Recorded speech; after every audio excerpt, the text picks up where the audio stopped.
안녕하세요. 세금 읽어주는 남자 비욘드 넘버입니다. 오늘은 많은 개인사업자, 프리랜서, 그리고 투잡을 하시는 분들이 꼭 알아야 할 종합소득세 신고에 대해서 다뤄보도록 하겠습니다. 종합소득세가 뭔데 이렇게들 신경을 쓰는 거지? 나는 신고 대상이 맞는 걸까? 세금은 도대체 어떻게 계산되는 거지? 이러한 기본적인 내용들 중심으로 해서 오늘 영상 하나로 모두 정리를 해드리도록 하겠습니다. 네, 오늘 다룰 13가지 핵심 내용들인데요. 네, 뒤에 가서 하나씩 파악해 보도록 하겠습니다. 먼저 첫 번째로 종합소득세란 무엇인가? 종합소득세는 여러 종류의 소득을 종합해서 과세하는 세금입니다. 소득세는 개인 기준으로 부과되고 나이와 성별과 관계없이 거주자라면 누구나 대상이 될 수 있습니다. 매년 5월 1일에서 5월 31일까지 신고를 해야 되고 이때 신고를 하지 않으면 가산세가 부과될 수 있습니다. 네, 종합소득에 포함되는 6가지 소득인데요. 크게 사업소득, 저희 사업을 해서 발생하시는 개인 사업자분들의 소득이라고 할 수 있고, 또 두 번째로 근로소득이 있습니다. 그리고 이자소득, 배당소득, 연금소득, 기타소득, 총 이렇게 6가지 소득이 대표적인 소득입니다. 예를 들어서 식당을 운영하시면서 은행이자를 받고 강연료도 따로 받으셨다면 이 모든 걸 합산해서 신고를 해야 됩니다. 이렇게 종합해서 신고를 해야 되기 때문에 종합소득세라고 부르고 있습니다. 네, 먼저 첫 번째로 근로소득자에 대한 신고 의무자 중에 근로소득자에 대한 내용을 해보도록 하겠습니다. 실제로 어떤 경우에 신고 의무가 생길까요? 먼저 근로소득자의 경우에는 직장 다니는 분들은 연말정산으로 모든 신고가 다 끝나지만은 혹시나 부업을 함에 따라서 사업소득이 발생하시는 경우도 있습니다. 이럴 때에는 근로소득과 사업소득을 합쳐서 종합소득세 신고를 해야 됩니다. 마찬가지로 기타 소득이 있는 경우에도 합산 신고를 해야 됩니다. 그 두 번째로 금융, 연금, 기타 소득자에 대해서 말씀을 드릴 텐데요. 먼저 금융소득자의 경우에는 이자와 배당소득이 연 2천만 원 이하라면 원천징수로 납세 의무가 끝납니다. 그러니까 금융기관에서 이자를 줄 때 원천징수를 하고 주는 것이기 때문에 이때 납세 의무가 전부 다 종결이 된다는 뜻입니다. 하지만 이런 금융소득이 연 2천만 원을 넘어가면 종합소득세 신고를 해야 합니다. 그리고 두 번째로 연금소득자의 경우에는 사적연금, 공적연금이 다른데 사적연금의 경우에는 연 1200만 원 초과 시에 합산 신고해야 하는 대상입니다. 그리고 만약 공적연금의 경우에는 공적연금은 기본적으로 연말정산하는 대상이지만 다른 타 소득과 함께 있다면 이건 또 함께 합산해서 신고를 해야 됩니다. 그리고 기타 소득자, 기타 소득은 강연료, 원고료, 자문료 등 이러한 기타 소득이 있는데요. 기타 소득에서 필요 경비를 뺀 것을 기타 소득 금액이라고 하는데 이 기타 소득 금액이 연 300만 원을 초과할 때 신고 의무가 발생합니다. 사업소득, 근로소득, 이자 배당, 연금소득에 해당하지 않는 소득을 기타소득이라고 말하고 있습니다. 여기서 자주 물어보시는 것 중에 하나가 퇴직금이나 혹은 저희 부동산을 팔 때 생기는 양도소득세, 양도차익 같은 것도 합산을 하는지 물어보시는 경우가 가끔 있는데요.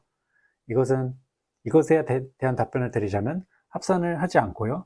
퇴직소득은 퇴직소득세, 양도소득은 양도소득세로 별도로 과세하고 있습니다.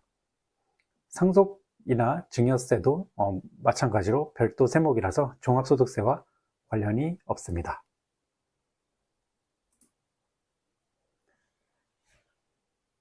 네, 분리과세와 원천징수에 대해서 설명을 드릴 텐데요. 모든 소득을 합산하는 것은 아닙니다. 일부는 분리과세로 끝이 나고 일부는 원천징수로 세금이 미리 납부됩니다. 분리과세 예시로는 이자 배당소득이 2천만 원 이하인 경우 그리고 기타 소득이 300만 원 이하인 경우, 사적연금이 1200만 원 이하인 경우가 있습니다. 원천징수의 예시로는 월급 받을 때 세금을 미리 회사에서 떼고 주시는데 이렇게 미리 떼는 것을 원천징수라고 하고요. 그리고 아까 설명드렸듯이 은행에서 이자를 지급 시 이자소득세를 공제하고 이자를 지급받는 경우에도 원천징수를 미리 하고 소득을 지급받으시는 거라시라고 이해하시면 됩니다. 네, 세금에 대한 기본적인 절차에 대해서 설명을 드리겠습니다. 먼저 종합소득세 계산 흐름은 먼저 첫 번째로 총수익 금액에서 필요경비를 빼서 소득 금액을 계산을 합니다. 그리고 소득 금액에서 각종 인적, 소득공제 등을 차감을 하면 과세표준이 나옵니다. 여기에는 뭐 배우자 공제도 있고 기본 자녀 공제도 있고 자녀들에 대한 공제도 있고 배우자들에 대한 공제, 인적 공제가 대표적이 있습니다. 그리고 세 번째로는 이 과세표준에 종합소득세 세율을 곱해서 산출세액을 산정을 합니다. 이 종합소득세 세율에 대해서는 뒤에서 다시 설명을 해드리겠습니다. 네 번째는 산출세액에서 각종 세액 감면이나 공제 항목을 차감을 해서 최종 납부세액을 만들어냅니다. 정리하면 총 매출에서 경비를 빼고 공제도 빼고 세율을 곱하고 그리고 공제 감면액까지 반영을 하면 1년 동안 납부해야 될 최종 세금이 산출이 되는 구조입니다. 네, 여기 종합소득세 세율표가 있습니다. 이렇게 구간별로 세율이 6%에서 45%까지 되어 있고요. 또 각 단계별로 누진공제액이 고려가 되어서 옆bên 오른쪽에 계산식에 따라서 각 과세표준에 대해서 세액이 산정이 되는 구조입니다.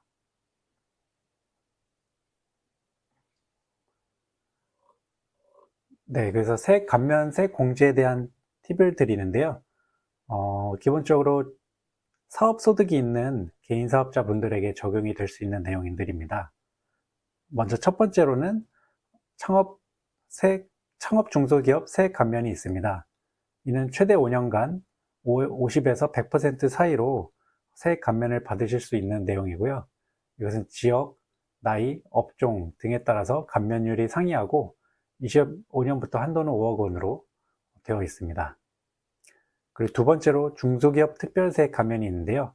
이것도 업종별로 5에서 30%가 적용이 되고 업종별로 차이가 있고 또 지역에 따라서도 일부 차이가 있어서 적용하실 때는 세무 전문 세무대리인과 상담을 통해서 적용을 받으시는 게 좋습니다. 그리고 주요 세액 공제로는 자녀세액 공제라는 것이 있고요. 연금계좌 세액 공제, 그리고 표준 세액 공제가 있습니다. 절세 팁으로는 이런 공제나 감면 항목이 나에게 어떤 것이 해당하는지 꼼꼼히 확인해서 적용을 하면 최대 수백만 원까지 절세 효과가 있습니다. 네, 여기서는 이제 앞서 말씀드렸던 것들을 바탕으로 실제 사례에 대해서 설명을 드리겠습니다. 대학 교수님의 강연료인데요. 이 대학 교수님이 외부 강연으로 750만 원을 수령한 경우에는 기타 소득의 필요 경비가 또 있는데 이 필요 경비도 적용될 수 있고 적용이 안 되는 경우도 있는데요. 이렇게 외부 강연에 대해서는 60%를 적용을 하고 있습니다. 따라서 필요 경비가 60% 곱해지면 450만 원이 되고 기타 소득 금액은 750에서 450만 원을 뺀 300만 원이 됩니다. 결과적으로 이 대학 교수님의 기타 소득 금액은 300만 원이므로 원천징수가 되었을 것이고 이미 납세 의무가 완료되어서 이 300만 원은 대학 교수님의 근로소득이나 사업소득 등에 합산해서 신고할 필요가 없게 됩니다. 두 번째로 프리랜서 분들의 종합소득세인데요. 프리랜서 분들이 사업을 하시면서 매출이 1억이 발생하고 필요경비가 7천만 원이면 소득금액이 3천만 원이 되죠. 3천만 원에서 만약에 인적공제를 받을 수 있는 분들이 2명, 자신과 가족 1명 포함해서 2명이라고 했을 때 300만 원이 차감이 되면 과소포지는 2,700만 원입니다. 이 2,700만 원을 가지고 제가 앞서 설명해 드렸던 종합소득세율표에 적용을 하면 세율이 1,500만 원, 세율이 15%고요. 그리고 또 누진공제까지 적용을 하면 산출세액은 405만 원이 됩니다. 이 405만 원에서 자녀세액 공제 15만 원을 차감을 하면 최종 납부세액 390만 원이 만들어지게 되는 것입니다. 그리고 신고기한, 종합소득세 신고기한과 주의사항에 대해서 말씀을 드리겠습니다. 종합소득세 신고는 매년 5월 1일에서 31일까지 해야 되고요. 그리고 일부 업종별 기준금액 이상에 해당하시는 성실신고 확인 대상자께서는 6월 말까지로 연장이 되고 있습니다. 그리고 미신고 미납부 시에는 가산세가 발생을 하고요. 무신고 가산세는 납부할 세액의 최대 20%, 납부지연 가산세는 기간에 따라서 추가 부담을 하게 됩니다. 주의사항으로는 신규 사업자의 경우에도 개업 다음 해 5월에 첫 신고를 하셔야 되고요. 또 국세청 홈택스나 모바일 앱 그리고 세무대리인을 통해서 신고가 가능하십니다. 네, 핵심적인 내용 3가지 다시 한번 정리를 하겠습니다. 먼저 첫 번째로 모든 소득을 합산해서 과세 대상이 되는 소득인지 여부를 확인을 해야 되고 5월 말까지 신고 및 납부기한이라는 것을 기억을 하셔야 되고요. 세 번째로 세액 감면 공제를 항목을 꼼꼼히 챙겨서 세금 부담을 최대한 줄이는 것입니다.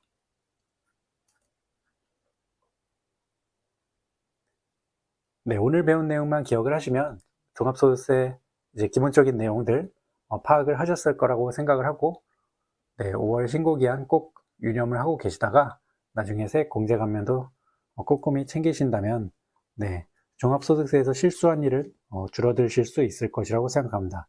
영상이 도움이 되셨다면 구독이랑 좋아요 꼭 부탁드립니다. 감사합니다.